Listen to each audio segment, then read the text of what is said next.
Hello friends, welcome to Rithwika home kitchen. ఈరోజు మా ఇంట్లో మటన్ కర్రీ వండబోతున్నాం. దీనికి కావలసిన పదార్థాలు: పసుపు 1.5 స్పూను, 1 స్పూను అల్లం, 1 స్పూను పచ్చి ధనియాల పౌడర్, 2 స్పూన్ల కారం, 1 టీ స్పూన్ ఉప్పు, స్పూన్ ఆయిల్. దీన్ని ఇలా కలుపుకోవాలి. కలిపి పక్కన పెట్టుకోవాలి. మటన్ పక్క పెట్టుకొని ఒక కుక్కర్ పెట్టుకొని అందులో 2 పావుల నూనె వేసి ఉల్లిగడ్డ పచ్చిమిర్చి కట్ చేసుకొని పెట్టుకోవాలి. ఉల్లిగడ్డ పచ్చిమిర్చి ఇలా కట్ చేసి పెట్టుకోవాలి. నూనె వేడైన తర్వాత ఇందులో వేసుకోవాలి. నూనె వేడైన తర్వాత ఇందులో వేసుకొని కలబెట్టుకోవాలి. కొద్దిగా అల్లం పేస్ట్, చిటికెడు పసుపు, ఇందులోనే మటను వేసుకోవాలి. ఒకసారి కలబెట్టుకోవాలి.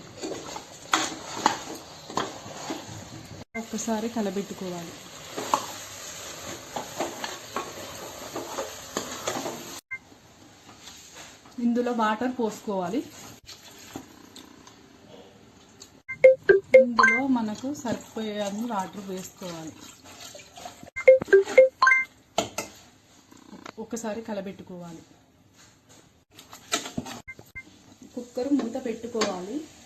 5 విజిల్లు వచ్చే వరకు ఉంచాలి. 5 విజిల్లు వచ్చే వరకు ఉంచాలి. స్టవ్ ఫుల్లో పెట్టుకోవాలి. ఒక్కసారి కలబెట్టుకోవాలి.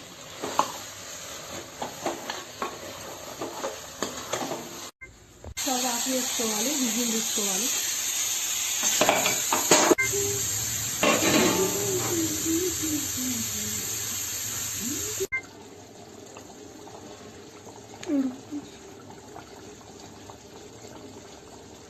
ఒక టీ స్పూను కొత్తిమీర,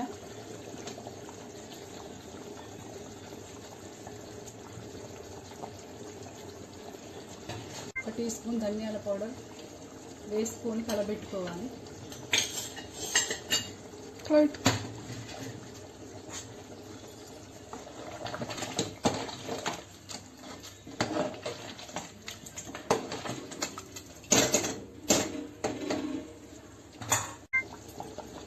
ఒక 5 నిమిషాలు ఉంచుకోవాలి. ఇలా 10 నిమిషాలు ఉడికిన మటన్ని ఒకసారి కలబెట్టుకొని మటన్ కర్రీని ఒకసారి కలబెట్టుకొని